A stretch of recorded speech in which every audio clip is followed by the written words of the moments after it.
Hello everybody and welcome back to the channel. Thank you very much for joining me for today's video. This is the much requested and highly anticipated Evil Commanders video. I'm going to be covering today what Evil Commanders I think are worth investing in as a new player on the Evil faction.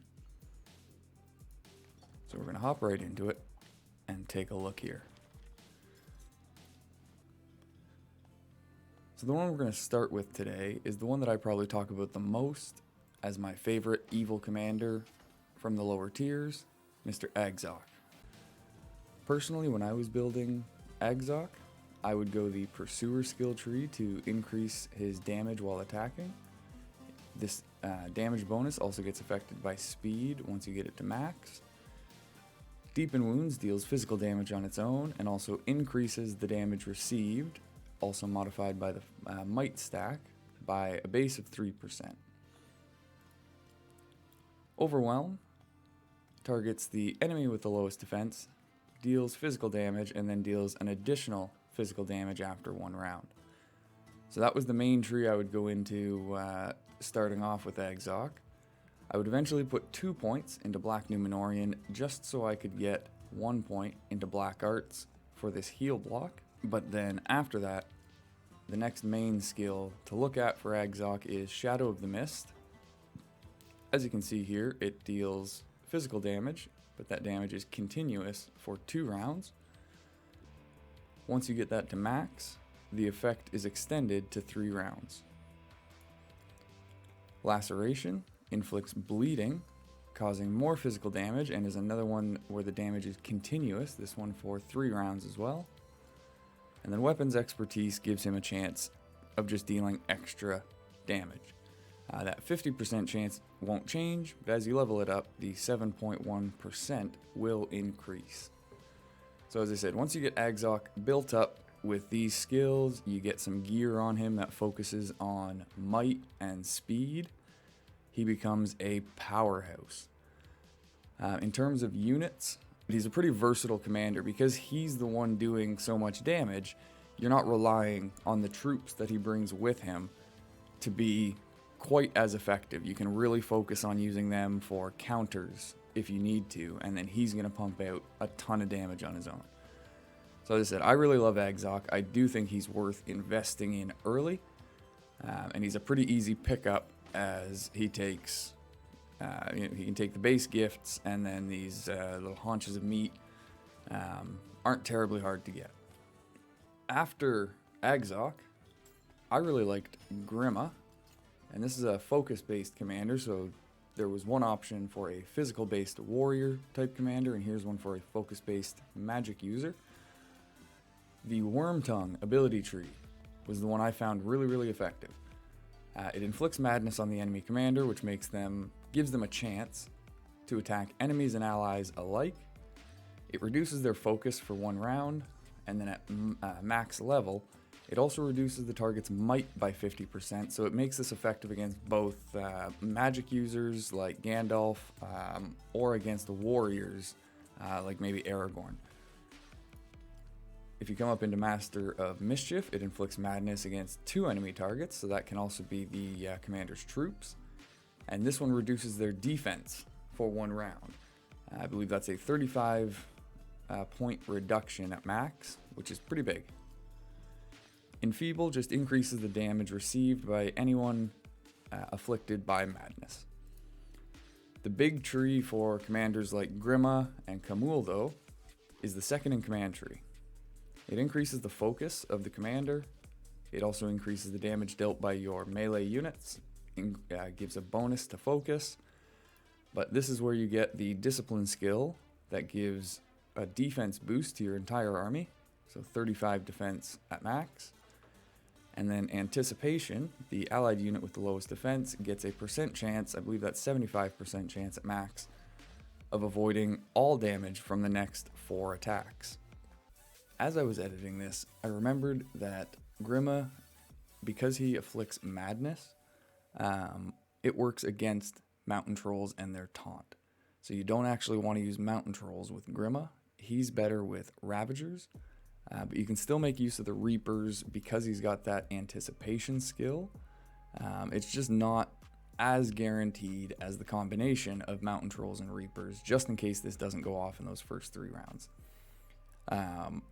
But Ravagers, Reapers, and something like Crushers or Snipers in that 3rd slot is still a really strong troop composition for Grima. Another really good evil commander to start with early on, and I believe this is one that people are getting as a free commander, just kind of to start off, is Caldoon. I generally take the experienced warrior tree to start. That lets you get, again, just increases his normal attack damage as well as increases his damage against melee units. The Hunt Down skill, after the commander attacks against one enemy target, deal % damage. Effect is modified by the might stat for 2 rounds, and that stacks up to 2 times. Any stacking abilities, I've always put a lot of value into stacking abilities. Collaboration causes his normal attacks to deal additional physical damage, and then he's pretty easy to get to respect 3, and if you can, in my opinion, you want to go the Spear Dancer route. Deals physical damage as well as giving him poison damage, and as you can see at max, the poison effect extends by 1 round, so it'll be for 2 rounds instead of the 1. Envenom gives him additional poison damage, and then Brawler just increases his damage against melee units. If you manage to get him to respect 5, this can be a good tree to go down. He reduces damage taken to give a bit of a defensive bonus, but then Tribal Tactics. You can get a % chance that all your evil men will attack twice. He also gets Quicksand down here, which applies a stun, or has a chance to apply a stun each round. So Caldoon can be a very powerful commander. I didn't really go over the Easterling tree. Normal attacks reduce enemy stats for 1 round, and it also increases his might. And then this has some more defensive abilities. This reduces damage for evil men and orcs. And this has a 50% chance of reducing physical damage received. Okay, so next we're going to talk about Gorbag. Gorbag is a pretty decent commander. He's one that people get to start off with. And initially, I would suggest going down the Interrogator route. Enemies stunned or subject to madness receive extra damage, and these damage bonuses are affected by speed once you get it to max level. I would suggest putting 2 points into this and then getting at least 1 point into Restrain right away. That way you can activate the stun to actually make use of this bonus. Once you level these up together, then you can go for Laceration to get bleeding, and as we saw with Axar, the physical damage continuing for 3 rounds is quite beneficial. Going down into Old Orc is actually a good option with Gorbag, as he does increase his focus, gets bonus focus, which both affect heals, and he's got a pretty decent heal here for the evil side with Dress Wounds that you can take. Clear-Headed just increases his time to complete tips, so if you don't plan on increasing his respect level, then he can still be useful, and you can use him for tips as well. If you do get him to respect level 3, Grey Leader increases the damage dealt by orcs and increases their HP by a little bit. Orcish Warlord increases their speed and decreases the damage they receive. And then March just increases your march speed in general. And then at respect level 5, he gets Watchman of Cirith Ungol, which is an interesting skill. It increases the damage dealt by your orcs, but they do have a chance of succumbing to madness each round. Until you get it to max at rank 15, your orcs become immune to madness. So this just gives them a 30% damage bonus with no drawback. You then take Enrage, and they get another chance of succumbing to madness with more bonus damage. But again, if you have this at max, then as long as you're using orcs, they will be immune to madness. Corrupt and Curse down here applies poison for 2 rounds, and as well, it imposes a chance of inflicting madness on your enemy. So this can be an extremely good tree to go down, especially if you have the Interrogator tree already maxed out, doing increased damage to targets affected by madness. We're going to move right on to Kamel here. Kamel is an excellent commander. He's offered early in the store, and I do suggest picking him up. He's worth the few dollars that they charge for him. You can go Shadow of the East early if you want to get his focus damage online. He prioritizes enemies with the highest defense at max level, which is kind of counterintuitive to what people expect. Poison damage just increases the poison damage that he does and causes that to go off every round. And then Dreadful Presence deals focus damage and causes the enemy targets to deal minimum damage for the next round. This can be a good skill if you're against something like March Wardens that have a very low variance between their minimum and maximum damage. It doesn't have a great effect, but there are some units that have a pretty large variance, and this can be really useful. Second in command, though, is the big tree that I suggest for Kamel. Unlike Grima, he doesn't have anything that make mountain trolls useless, so taking the second in command tree, the discipline tree, and anticipation allows Kamel to run the mountain troll and reaper combination that I liked so much, and I found, along with other players, found it was a very effective combination to run on Kamel. As I said with Grima, second in command just increases the focus of the commander as well as the damage dealt by your melee units, then gives them a little focus boost. Discipline is what gives you the plus 35 defense to your whole army at max. And anticipation, I believe this is 75% at max, so 75% chance to avoid all damage from the next 4 attacks for the allied with the lowest defense. If you get Kamel to respect 3, Ring Wraith can be a very good tree for him. The burn, poison, and focus damage received by all enemies is increased by 30% at max, and he gets an extra 15 focus. And then Mortal Poison just causes him to do more poison damage each round, and this is continuous. And Nazgul Screech inflicts a stun and deals focus damage once that stun ends.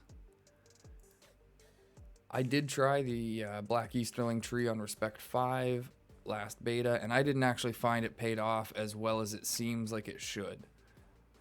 Maybe if you were using this with Angmar, with units like the Fallen, it would be better. But I didn't find it was effective with just the mounted units from Rune or the Wargs, and the speed and defense decreases didn't seem to pay off the way I thought they would. So with Kamel, I suggest going with these 3 trees. And finally today we're going to talk about Lertz. He's one offered through the Matham chests early on, so I know a lot of people have him. One of the things that I found seemed to be the key in their beta that most people were talking about was getting him to respect 3 to make use of Uruk-hai Firstborn.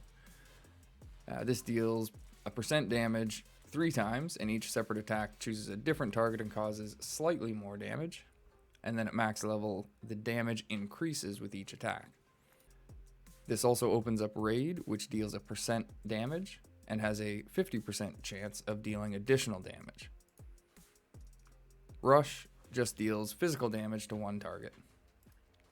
But if you pair this with the Pursuer tree, the same one that we used on Axar, then he becomes another one that does a lot of damage.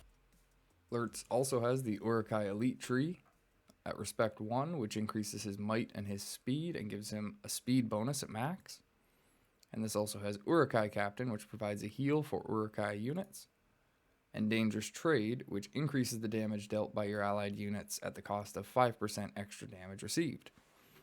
And at Respect level 5, if you do get him there, he has the White Hand, which while attacking causes all of your Uruk-hai units to gain a % increase to their physical damage dealt each round.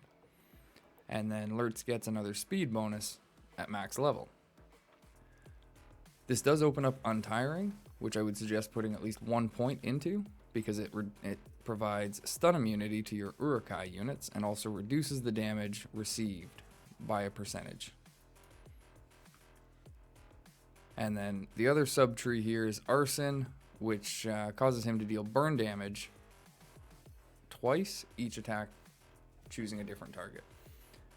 This one I don't know if it's very good to invest in, as he's not really being, his focus isn't being increased much, so you won't really make a whole lot of use of this. There are probably better options for Lertz. Okay, that's going to do it for today's video. Thank you very much for checking it out. I hope I was able to help clear some things up so you can decide which evil commanders you want to focus on early. If you did find this video helpful, please be sure to like and subscribe. And if you want to support the channel, you can now do so at patreon.com/AJMcGamer. And I want to give a big shout out to Lady C, King Dead, and Cody Ragan. Thank you very much for your support. And until next time, everyone, good luck on the battlefield.